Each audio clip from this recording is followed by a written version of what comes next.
wabarakatuh. Halo teman-teman, perkenalkan nama saya Trilaniana Dahmadila dengan NIM 24011001056. Saya berasal dari program studi pendidikan guru sekolah dasar Fakultas Keguruan dan Ilmu Pendidikan Universitas Muhammadiyah Purwokerto. Pada video kali ini saya akan memaparkan atau mempresentasikan materi pada mata kuliah Konsep Dasar Seni Budaya dan Prakarya. Pada kali ini saya akan memaparkan materi pada kelas 4 unit 3 Seni Teater, yaitu bermain peran dari cerita fabel dan legenda. Pada cerita fabel dan legenda, saya mengambil kegiatan satu, yaitu membaca dan memerankan peran. Sebelum saya memaparkan materi, saya izin bertanya kepada teman-teman di sini semua. Apakah teman-teman suka menonton film ataupun sinetron? Jika ada, apakah kalian pernah terbawa dalam film atau sinetron tersebut? Misalnya ada aktris atau aktor yang terlihat menyebalkan, kalian ikut sebal, atau pada film tersebut ada adegan yang nangis atau membuat kalian merasa sedih? Jika ada, berarti akting dari aktor atau aktris tersebut sangat berhasil. Hal ini kita dapat kaitkan dengan memperagakan peran, dan kita dapat juga membaca peran tersebut. Di sini saya akan menjelaskan pengertian dari apa itu acting. Acting merupakan perluasan manusia atau perluasan tingkah laku manusia dalam kehidupan sehari-hari.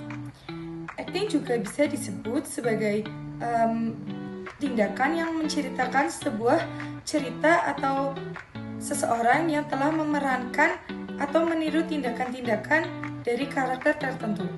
Misalnya saat kita menonton film, ada sebuah penyihir yang jahat. Penyihir itu tidak benar-benar jahat, tetapi penyihir itu sedang memerankan peran sebagai karakter yang sedang menyihir atau karakter yang jahat.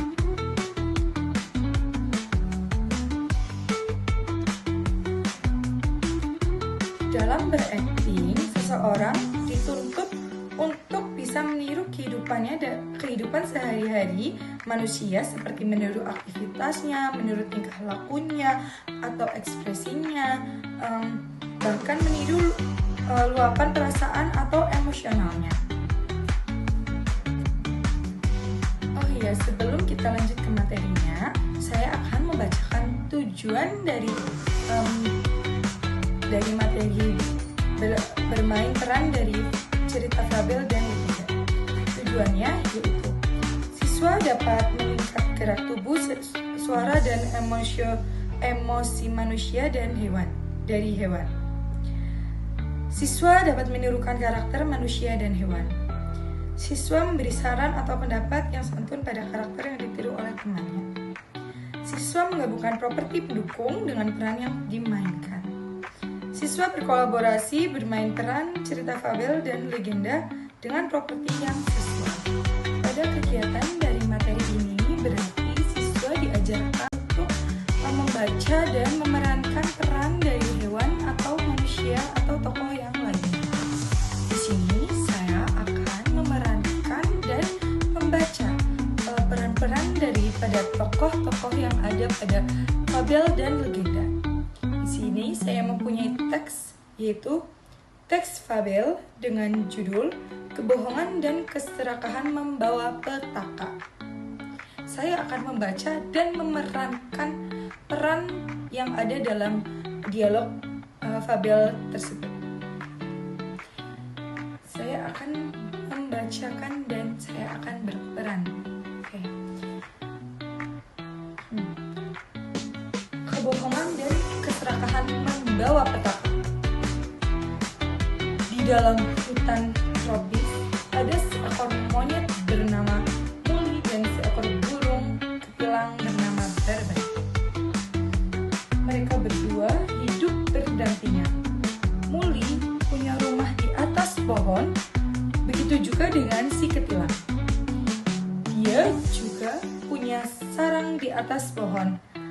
Barbar sering datang ke rumah Muli karena rumah Muli sangat luas. Mereka berdua sering bermain bersama-sama. Namun, Muli tampaknya hanya ingin memanfaatkan Barbar. Suatu ketika, Barbar si burung ketilang baru datang mencari makan. Muli merayu Barbar agar memberinya makanan. Muli berkata, "Aduh, kakiku sakit," teriak Muli di bawah sarang si Barbar.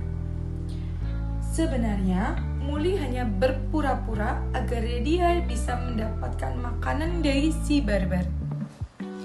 Oh ya, dari sekilas bacaan yang saya bacakan dari teks ini, kita dapat simpulkan bahwa sifat Muli dan Barbar itu berbeda. Di sini kita baru melihat sifat dari Muli. Sifat dari Muli yaitu serakah dan ingin mengambil licik, serakah dan licik. Kita lanjut membaca dan memerhatikan peran. Sebenarnya Muli hanya berpura-pura agar dia dapat mendapatkan makanan dari Barbar. Barbar langsung menghampiri Muli. "Sahabatku, kamu kenapa?" Muli menjawab, "Aku lapar sahabatku, kakiku sakit, jadi tak bisa mencari makan." Barbar berkata, "Baiklah, akan kuambil sebagian makananku untukmu." Sudah terlihat peran dari Barbar itu suka menolong dan baik hati. Barbar membawa pisang untuk Muli. Muli pun mengucapkan terima kasih kepada Barbar. Pada hari berikutnya, Muli lagi-lagi melakukan hal yang sama. Dia duduk di bawah pohon tempat Barbar bersarang. Dia menunggu Barbar pulang mencari makan. Pasti Barbar dapat banyak makanan, kata Muli dalam hatinya. Lalu Muli bertanya kepada pohon. Si pohon tempat Barbar bersarang. "Pohon, si Barbar lama sekali ya?" "Iya, tunggulah, sebentar lagi dia pulang," kata pohon. Saat hari menjelang senja, Barbar datang membawa makanan. Muli menyambut kedatangan Barbar dengan gembira.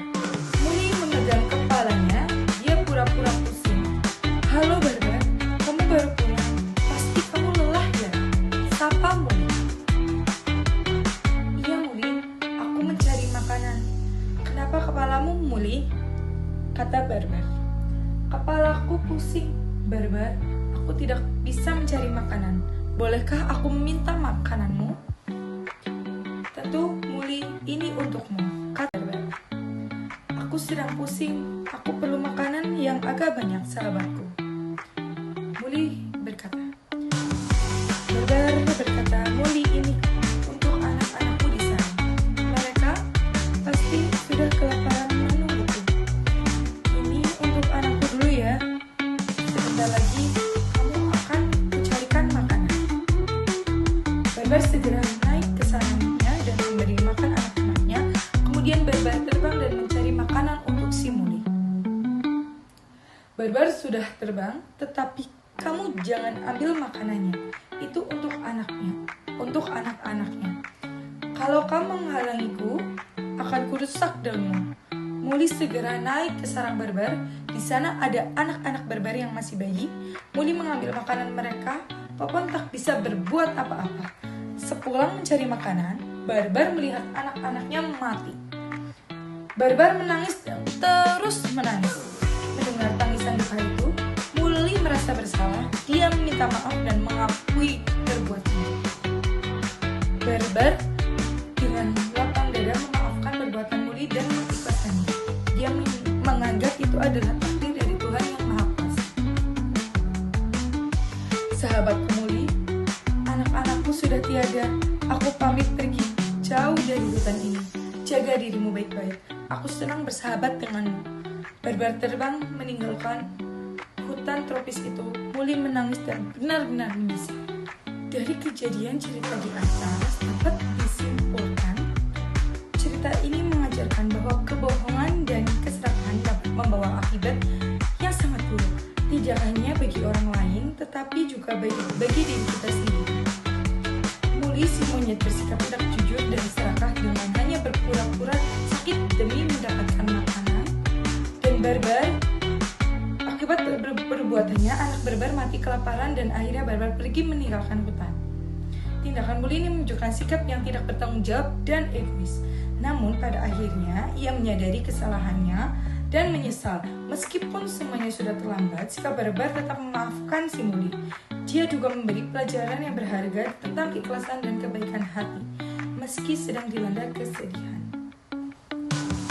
Selanjutnya, saya akan menceritakan sebuah legenda yang berjudul Kisah Raja Ampat dan Telur Naga.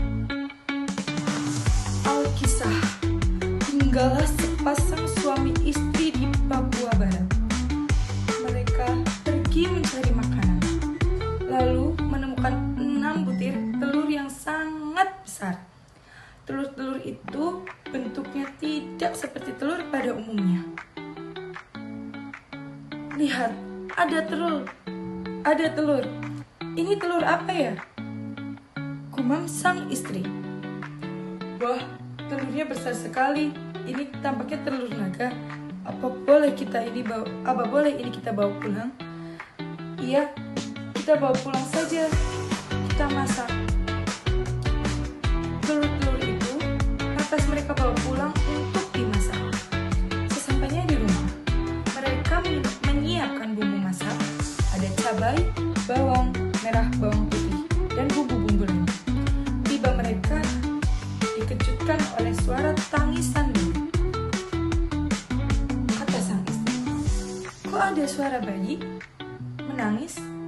Aku lihat dulu ya," tukas sang suami. "Iya, kok aneh ya, ada suara bayi gitu. Sepertinya berasal dari tempat kita meletakkan telur-telur besar tadi," kata sang istri. Kemudian dia menghampiri telur-telur itu dan terkejut. Kelima telur itu telah menetas menjadi 1 bayi perempuan dan 4 bayi laki-laki. Namun 1 telur lagi justru mengeras. "Hah? Telurnya menetas jadi bayi?" kata sang suami yang terheran-heran. Lalu sang istri yang sadari tadi menyiapkan bumbu menghampiri suaminya, dia merasa penasaran dengan suara tangis bayi itu. "Hah? Telurnya menetas jadi manusia?" tanya sang istri. "Iya, kok bisa begitu ya? Ini kan telur naga," sambung sang suami. "Tidak bisa ada anak-anak dari raja dari kayangan. Kita rawat saja bayi-bayi lucu ini," kata sang istri. "Iya, lihatlah, mereka sangat tampan dan cantik," sambung sang suami. Pasangan suami istri itu memutuskan untuk merawat 5 bayi itu. Sebuah telur yang mengeras dan tidak dapat menetas mereka semayamkan di sebuah tempat. Mereka menaruh batu di kanan kiri pintu sebagai simbol penjaga telur tersebut. 1 bayi perempuan itu pun tumbuh dewasa. Dia lantas pergi ke Pulau Nufor karena sesuatu yang hal dan memiliki keturunan di sana. Sementara itu, keempat bayi laki-laki lahir itu tumbuh menjadi raja. Masing-masing raja di Pulau Waige, Misol, Salawati, dan Batata. Itulah tempat yang sekarang dikenal sebagai Raja Ampat.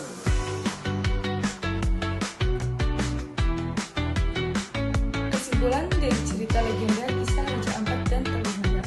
Cerita ini mengisahkan asal-usul daerah Raja Ampat dari Papua Barat.